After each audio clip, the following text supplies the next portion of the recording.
We have our Olympic marathon teams set. Both the men's and the women are complete. Today's video is focusing on the women's race, who the top 3 women are, the upsets of the day, and just the overall how the race went for these amazing women. Now, I've already done the men's race recap. You can find it up in the top of the video here. Go check that one out if you want to hear how the men's went. My name is Brendan, and on this channel we talk all things endurance sports, whether that's marathon training to triathlon training. So if that's something you're into, consider hitting that subscribe button. You would be very much appreciated. Okay, without further ado, let's get into the race recap.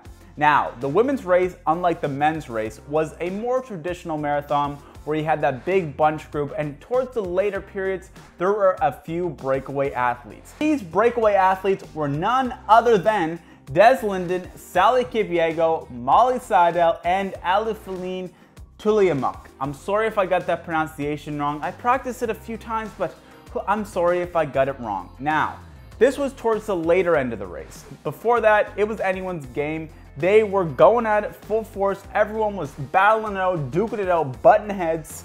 It was crazy.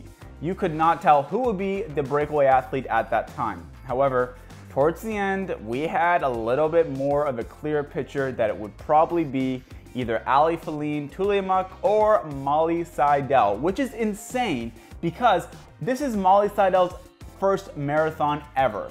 That's right, she qualified for the trials after a half marathon, so that's pretty amazing for her to even be in the picture to qualify for the Olympic marathon team. Unlike the men's, I don't have a whole lot of recap for this because, like I said, it was more of that traditional marathon racing where there was a bunch, everyone was pushing hard, it was crazy. It doesn't mean that the women's race wasn't fantastic. I'm just gonna go right into it.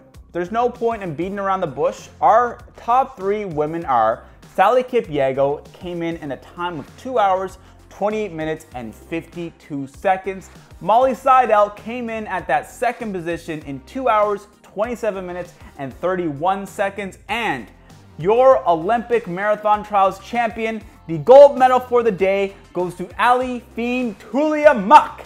That's right, ladies and gentlemen, we have our women's team right there.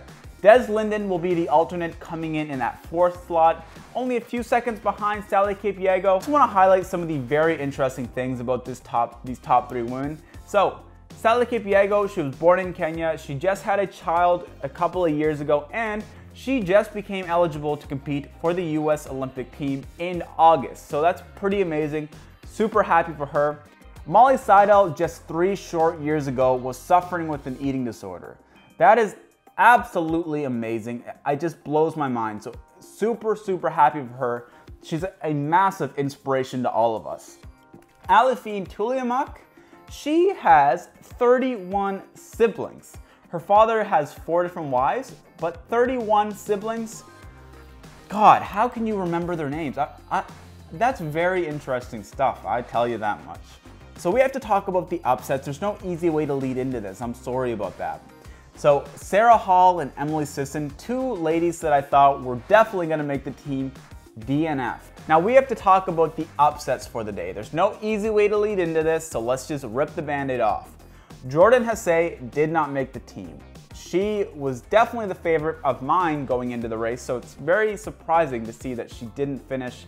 Even, I think she finished in the 26th position. I'll put it on the screen here because I'm not 100% sure just off the top of my head. Sarah Hall and Emily Sisson both DNF'd the event. Emily Sisson had a plan B, which was if she didn't think she was going to qualify for the marathon team, she would drop out to focus on the 10K events.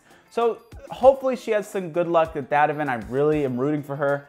And Sarah Hall also DNF'd the event, which is super surprising. All right, folks, that's gonna wrap it up for the women's race recap. I'm sorry that I didn't really have a full analysis. It was really tough to see the women. They were mainly focusing on the men, but like I said, it didn't really matter because the women were more in the proper bunched format, all playing off each other, helping each other in the windy race of Atlanta, Georgia. I'll leave a link to the race recap for the men's down below and also up here. I will catch you guys on the next video. Thank you so much for watching. Remember, keep on seeking discomfort, never stop smiling. I'm grabbing my Brooks to go for a little run.